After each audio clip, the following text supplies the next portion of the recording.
کوئی کروڑ پتی تھا تو قبر میں کیا جاتا ہے صاحب؟ یتبع المیت ثلاث فیرجع انسان ویبقى واحد. میت کو قبر تک 3 چیزیں ساتھ جاتی ہیں، 2 واپس آ جاتی ہے، 1 ساتھ جاتی ہے. جو واپس آتی ہے وہ ہے اولاد بھی اور مال بھی. وہ مال تو آپ کو واپس آ گیا، پھر اس کے لیے اتنا لڑنا، اس کے لیے اتنی کشمکش کرنا، اس کے لیے زندگی کو اتنا غلام بنا دینا، اور رب کے قرآن کو پڑھنے کے لیے 1 گھنٹہ نہ نکالنا، اس کے لیے کوئی ساتھ نہ نکالنا، اس کے لیے سنڈے کی کلاسیں شروع نہ کرنا، کسی المیہ سے کم نہیں. افسوس تو ہوگا، لیکن اس وقت افسوس فائدہ کہے گا انسان یا لیتنی کنت ترابا، یہ بھی کہے گا یا حسرتا علی ما فرط فی جنب اللہ، اے افسوس، حسرت ہو میرے آپ پر کہ میں نے اللہ کے دربار میں کوتاہی کی. یہاں تو وزیر اعلیٰ بھی بن گیا، یہاں تو بشیر بھی بن گیا، یہاں تو MLA بھی بن گیا، یہاں تو SP بھی بن گیا، یہاں تو ہیڈ ماسٹر بھی بن گیا، یہاں تو بھی تاجر بھی بن گیا، یہاں تو زمیندار بھی بن گیا، یہاں تو باغبان بھی بن گیا، یہاں تو سب کچھ بنا، لیکن جو بننا تھا وہ نہیں بنا. کیسے یہ امت بیدار ہوئی؟ اس امت کو اللہ نے لکھا تھا قرآن میں، لیکن وہ تو آپ نے پڑھا نہیں، وہ تو طاقتے میں سجا دیا. وما خلقت الجن والانس الا لیعبدون، ہم نے جن اور انسان کو پیدا نہیں کیا مگر اپنی عبادت کے لیے، اور ہم میں سے کتنے ہیں اس عبادت کو چھوڑے. اللہ سبحانہ وتعالیٰ نے فرمایا وَلَقَدْ ذَرَأْنَا لِجَهَنَّمَ كَثِيرًا مِنَ الْجِنِّ وَالْإِنسِ لَهُمْ قُلُوبٌ لَا يَفْقَهُونَ بِهَا وَلَهُمْ أَعْيُنٌ لَا يُبْصِرُونَ بِهَا وَلَهُمْ آذَانٌ لَا يَسْمَعُونَ بِهَا هُمْ أُولَٰئِكَ كَالْأَنْعَامِ بَلْ هُمْ أَضَلُّ. اس آیت کا معنی سمجھنے میں آپ کو زیادہ وقت نہیں لگا. مجھے پتا ہے کہ کتنے لوگ اپنے دل میں سلواتیں بھی بیچ رہے ہیں. پکڑ لیا اس نے آپ ہمیں.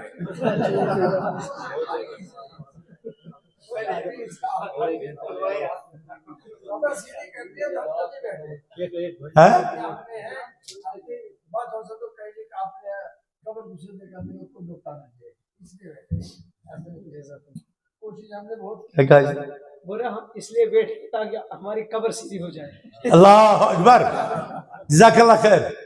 وَلَقَدْ ذَرَأْنَا لِجَهَنَّمَ كَثِيرًا. دیکھو ابھی کیا نا احنف بن قیس نے تو دیکھا نا قَدْ أَنزَلْنَا إِلَيْكُمْ كِتَابًا فِيهِ ذِكْرُكُمْ، ہم نے تمہاری طرف تمہاری کتاب نازل کی جس میں تمہارا ذکر ہے. اب دیکھو اس آیت میں کچھ لوگوں کا ذکر، اور پھر آپس میں غور کر لو کہیں ہم تو نہیں اس کی لپیٹ میں. خلیل صاحب کہتے ہیں اس کی چپیٹ میں. کیا بولتے ہو؟ لپیٹ میں یا چپیٹ میں؟ دونوں میں آ سکتے ہیں، دونوں میں آ سکتے ہو، لپیٹ بھی اور چپیٹ بھی. وَلَقَدْ ذَرَأْنَا لِجَهَنَّمَ كَثِيرًا مِنَ الْإِنسِ مِنَ الْجِنِّ وَالْإِنسِ، یقیناً ہم نے جہنم کے لیے پیدا کیے بہت سے، جنوں میں سے بھی اور انسانوں میں سے بھی. وہ کیسے تھے اور ہم نے ان کو جہنم کے لیے کیوں پیدا کیا؟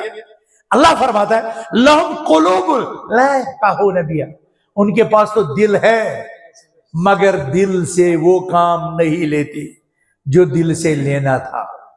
دل سے فہم کا، دل سے فقہ کا، دل سے سمجھ کا کام تو لینا تھا.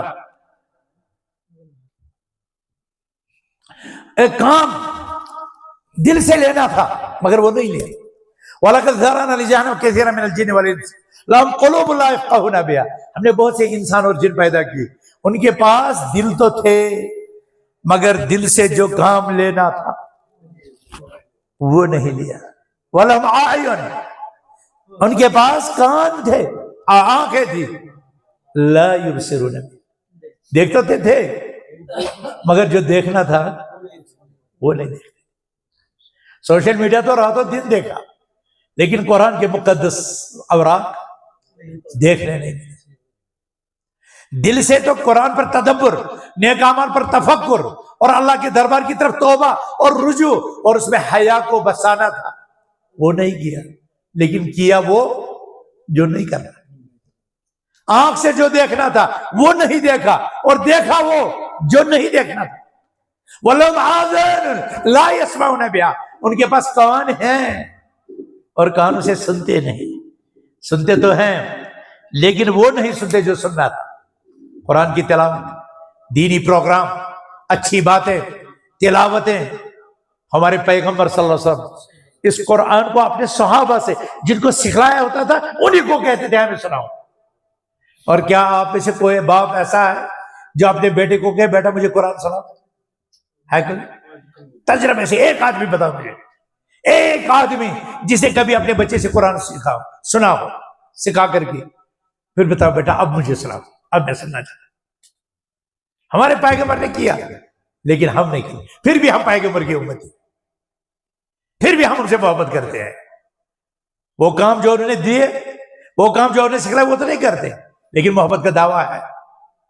نبی کریم صلی اللہ علیہ وسلم لوگوں سے قرآن سنتے تھے. صحابہ کہتے تھے یا رسول اللہ اقرأ علیک وعلیک انزل، اے اللہ کے پیغمبر یہ قرآن تو آپ پر نازل ہے، ہم آپ ہی کو سنائیں. کہتے احب ان اسمع من غیری، میں اس قرآن کو دوسروں سے سننا چاہتا ہوں. ہم اور آپ کیوں نہیں سننا چاہتے؟ ہماری بہن، ہماری بیٹی، ہماری بیوی، ہماری بچی کیوں نہیں دوسرے سے قرآن سناتی؟ کیوں نہیں خود پڑھتی؟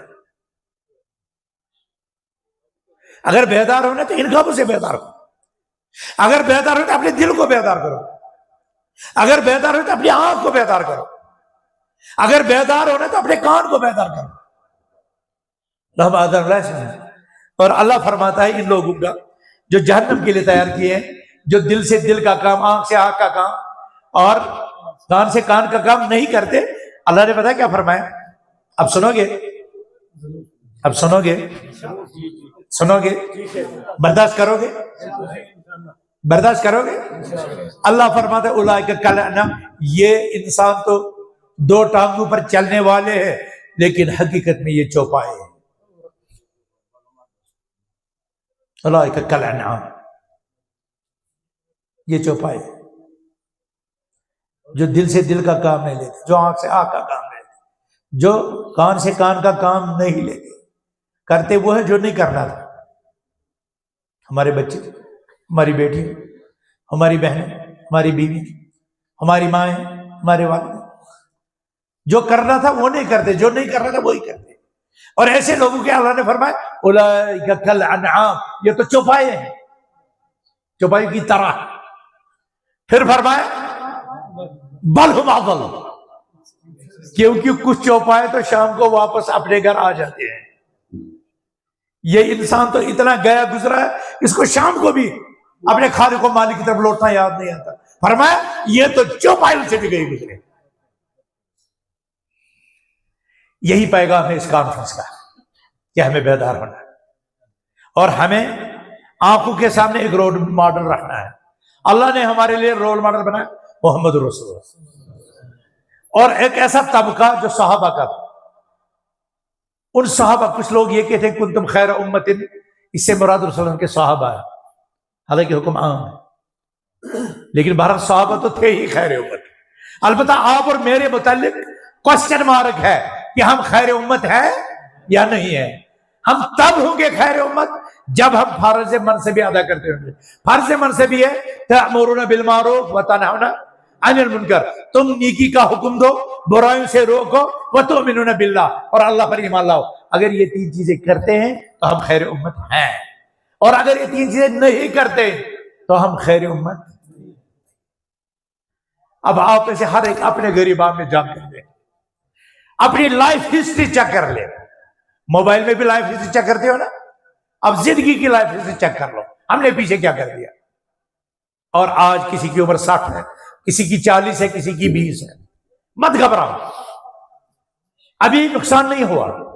وَلَسَنِنَ الْإِنسَانَ لَفِي خُسْرٍ، اب تک جو ہوا سو ہوا، لیکن ابھی بھی اگر اس وقت ہم بیدار ہو جائے تو ابھی نقصان نہیں ہوا. کیونکہ بقال سے فضیل بن عیاض 60 سالہ فرد سے جب اس نے کہا کہ تم تو 60 سال سے اللہ کی طرف چل رہے ہو، ممکن ہے پہنچ جاؤ گے، تو اس نے کہا یہ تو معاملہ بڑا خطرناک ہے، اگر اللہ کے دربار میں پہنچ گئے تو وہاں کیا ہوگا؟ کہا وہاں جواب دینا ہوگا. کہا پھر جواب دینے کے لیے تیاری نہیں ہے، اب بتاؤ کوئی ہیلا، کوئی بہانہ کہ وہاں کیسے بچے. حضرت فضیل بن عیاض نے وجہ بتائی. اگر 60 سال بیکار گئے ہیں، فرمایا احسن فیما باقی یغفر لک ما قد مضی، آنے والے دنوں میں سدھر جاؤ، پچھلے کو تو اللہ درگزر کرے گا. اور اگر اب بھی نہ سدھرے اخذت بما سبق و بما مضى، اگر تم اب بھی نہ سدھرے تو آنے والے گناہوں پر بھی، سابقہ گناہوں پر بھی پکڑ ہوگی. اور ان تمام چیزوں سے نکلنے کا سب سے بہترین راستہ ہے الاسلام، جس کے متعلق آپ سب سنے. فرمایا اللہ تعالی قدری ان الاسلام یہدم ما کان قبلہ، اسلام اپنے پیچھے تمام برائیوں کو مٹا دیتا ہے. آپ اسلام کو سمجھو، اسلام کی تعلیم سمجھو، اس کے تقاضے سمجھو. جب تم بیدار ہوگے تو پھر امت بیدار ہو جائے گی. لیکن اگر آپ لوگ ہی بیدار نہیں ہوگے، جن کے پاس یہ کلمہ تھا، جن کے پاس یہ مسلک تھا، جن کے پاس یہ منہج تھا، جن کے پاس یہ صحیح عقیدہ تھا، جن کے پاس اتنے درست اسلاف تھے، جن کے پاس اتنے علماء تھے، اگر وہ نہیں سدھریں گی تو پھر اس امت کا خدا ہی حافظ، ان لوگوں کا خدا ہی حافظ. میں اسی پر ختم کرتا ہوں. گزارش کروں گا کہ جو کوتاہی ہوئی سو ہوئی، چاہے وہ علم کے میدان میں یا عمل کے میدان میں، لیکن یہ کوتاہی اب سے آگے نہیں بڑھنی چاہیے. جمعیت اہل حدیث حلقہ پوگل کنٹینیو پروگرام کرتا رہنا چاہیے. ورکرز کنونشن، ورکروں کی تربیت، اور اس کے بعد عام لوگوں کی تربیت، خواتین کی تربیت، اور سنڈے کلاسز. اتوار کو 3 گھنٹے جمع ہو جاؤ، صرف 3 گھنٹے. مزدور بھی، زمیندار بھی، ملازم بھی، دکاندار بھی، پڑھا لکھا بھی، ان پڑھ بھی، 4 باتیں عالم سے سیکھ جاؤ اور پھر کرو اپنے کام، کرو اپنے کام. اور اگر تم صرف اتوار کے 3 گھنٹے یا 2 گھنٹے اپنی مسجد میں دو گے، اپنے درسگاہ میں دو گے، تو یقین جانو ہم سمجھیں گے کہ یہ جماعت بیدار ہو گئی اور یہ جماعت اپنی منزل کو پا جائے گی اور خیر امت کا درجہ حاصل کر لے گی. اللہ سے میں دعا کرتا ہوں الہ العالمین ہمارے اسلاف کی محنتوں کو قبول فرما. اے العالمین جنہوں نے اس کانفرنس کا اہتمام کیا ان کی کوششیں قبول فرما.